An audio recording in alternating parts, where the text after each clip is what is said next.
তালিবান মুজাহিদদের হাতে গোটা কাফের বিশ্বের লজ্জাজনক পরাজয়।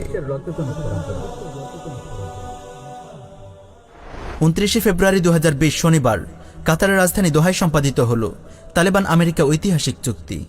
চুক্তি অনুযায়ী আগামী 14 মাসের মধ্যে আমেরিকা ও ন্যাটো জোট আফগান থেকে তাদের সকল সৈন্য প্রত্যাহার করবে। প্রথম 135 দিনে সৈন্য সংখ্যা 8600-তে নামিয়ে আনা হবে। উল্লেখ্য যে বর্তমানে আফগানিস্তানে অবস্থান করছে 12,000 মার্কিন সৈন্য এবং ন্যাটো জোটভুক্ত 39টি দেশের 17,000 সৈন্য। এই চুক্তির মাধ্যমে কথিত সুপার পাওয়ার আমেরিকা আর ন্যাটো জোটের 39টি রাষ্ট্রের লজ্জাজনক পরাজয় ঘটেছে আফগানের পাহাড়ি মোল্লাদের হাতে। উল্লেখযোগ্য কোনো সামরিক শক্তি নেই, নেই উন্নত কোনো আধুনিক প্রযুক্তি, নেই শক্তিশালী কোনো অর্থনৈতিক ভিত্তি। এমন এক দুর্বল জাতির গোটা কুফার দুনিয়ার বিরুদ্ধে বিজয় অর্জন সত্যিই অকল্পনীয়। নিঃসন্দেহে এটি ইসলামী শরিয়াহ নির্দেশিত জিহাদ ফি সাবিলিল্লাহর বরকত।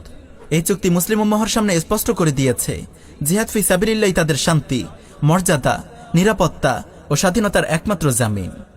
যেসব মডারেট দুনিয়ালোভী মৌলবী ও মুফতি রক্তাক্ত, ক্ষতবিক্ষত, নির্যাতিত, নিপীড়িত ও নির্বাসিত মুসলমানদের সকল সমস্যা সমাধানের জন্য মুনাফিক, ওআইসি আর কুফার জোট জাতিসংঘের আশ্রয় নেয়ার প্রতারণাপূর্ণ পরামর্শ দেয়, তাদের জন্যও এই বিজয় রয়েছে তাৎপর্যপূর্ণ শিক্ষা। কাশ্মীর, আরাকান আর ফিলিস্তিনের নির্যাতিত অসহায় মুসলিমদেরকে বছরের পর বছর ধরে তারা জাতিসংঘের মুখের দিকে তাকিয়ে থাকার পরামর্শ দিয়ে আসছিল। এদের চোখের সামনেই আরাকান বিরান হয়েছে, কাশ্মীর পৃথিবী থেকে বিচ্ছিন্ন হয়েছে, ভারতের মুসলিমদের ওপর গণহত্যা চলছে।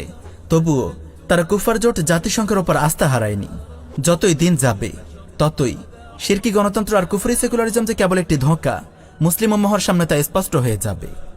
কাতারে তালিবানের রাজনৈতিক অফিসের প্রধান মোল্লা আব্দুল গনি বেরাদর বলেছেন, বিদেশি সৈন্য প্রত্যাহারের মাধ্যমে আশা করি আফগানিরা ইসলামী শরিয়ার অধীনে শান্তিপূর্ণ জীবন লাভে সক্ষম হবে।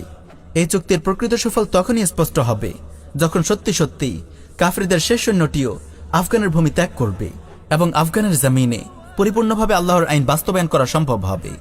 চুক্তি অনুযায়ী কুফরি জোট আরও 14 মাস আফগানিস্তানে অবস্থান করবে। এই সময়ে এই শয়তানগুলো তালিবানদের বিজয়কে নস্যাৎ করার সর্বোচ্চ চেষ্টা করবে। তাই তালেবান মুজাহিদদেরকে খুবই বিচক্ষণতার সঙ্গে পা ফেলতে হবে। তালেবান মুখপাত্র জাবিরুল্লাহ মুজাহিদকে প্রশ্ন করা হয়, যদি চুক্তি ভেঙে যায় তো কি হবে? এর উত্তরে তিনি বলেছেন, তাহলে ইনশাআল্লাহ পুনরায় জিহাদ শুরু হবে। কোরআন সুন্নাহ নির্দেশিত জিহাদি মুসলিম উম্মাহর দুনিয়া ও আখিরাতের মুক্তির একমাত্র পথ। মৃত্যুর ভয় ও দুনিয়ার লালসায় যে জাতি জিহাদ ছেড়ে শিরকি গণতন্ত্র ও কুফরি সেকুলারিজমের আশ্রয় নেবে, আল্লাহ তাআলা তাদের ওপর পরাজয় ও লাঞ্ছনা চাপিয়ে দেবেন। তালিবান মুজাহিদদের বিজয় এবং গণতন্ত্র চর্চায় ব্যস্ত, পরাজিত ও নিপীড়িত মুসলিম বিশ্বই এর সুস্পষ্ট দৃষ্টান্ত।